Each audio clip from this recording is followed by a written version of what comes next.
The Arizona election audit has delayed its results in order to double-check its work. The audit has moved out of the Coliseum and is working on-site in another facility. So let's bring in One America's political correspondent, Christina Bogg, who is live in our D.C. studio with the latest. Good morning, Christina. Good morning, Alicia. Yes, it's great to be talking about the Arizona audit again. It's a little bit different than I thought we were going to be discussing. But so the latest on the audit is we know that last week the auditors met with the Senate. And of course, we were all expecting the results, and that didn't come out. What happened was the Senate said that they wanted the auditors to double check their work, basically. They didn't want to issue results that either way, whether they confirm the certified results or say it was off, either way, it's going to be explosive. And they understand the ramifications for any announcement that they can make. So they wanted to add another level of security to double check the work to make sure that it's accurate.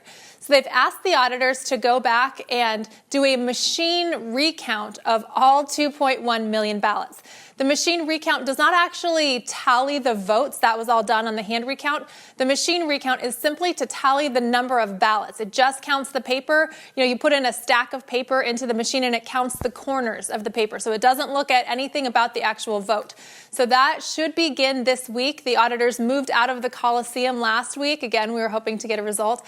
They moved out of the Coliseum last week and they're still on site, but in a different facility waiting to start that process. I expect that to start sometime this week. The cameras are still up and we're all, of course, eagerly waiting to see when that machine recount will begin. Just when we thought this was over and we could finally hear some results, the story just keeps on giving. So how long do you think these extra steps will take? So no official number or timeline has come out from either the Senate or the auditors. I'm guessing, to be honest, they might not know. This was not part of the original scope of work. They added it as a security measure after they figured out what the results of the actual audit were. So based on information that I could find just looking around at like how many ballots the machines can count, I'm guessing it's going to take about 2 weeks. There's a lot of variable in that. I will probably have to update that at some point. But looking into, the number of ballots, the number of volunteers that the auditors have, of course, they have less volunteers now because it was over and everybody, was done and went home. So with the number of people that they have and the number of machines being two big variables that could drastically change the pace, I'm guessing probably 2 weeks.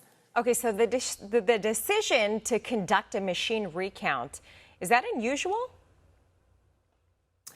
It's not unusual. It is unexpected. I did not expect to have this delay. I don't think anybody did. And there were certainly several questions floating around while people were kind of trying to wait and figure out what was happening. But understanding the rationale for it, I think it's completely appropriate. President of the Arizona Senate, Karen Fann, has said that accuracy, not speed, is really what they're going for. And they want to make sure that whatever comes out, they're not, messing with the emotions of the people of Arizona or the nation. And so they want to make sure that whatever result comes out is accurate and they can rely on it and that people know that they went back and double checked their work. So they did want to go through this extra precaution, which I think makes sense, but it certainly was unexpected.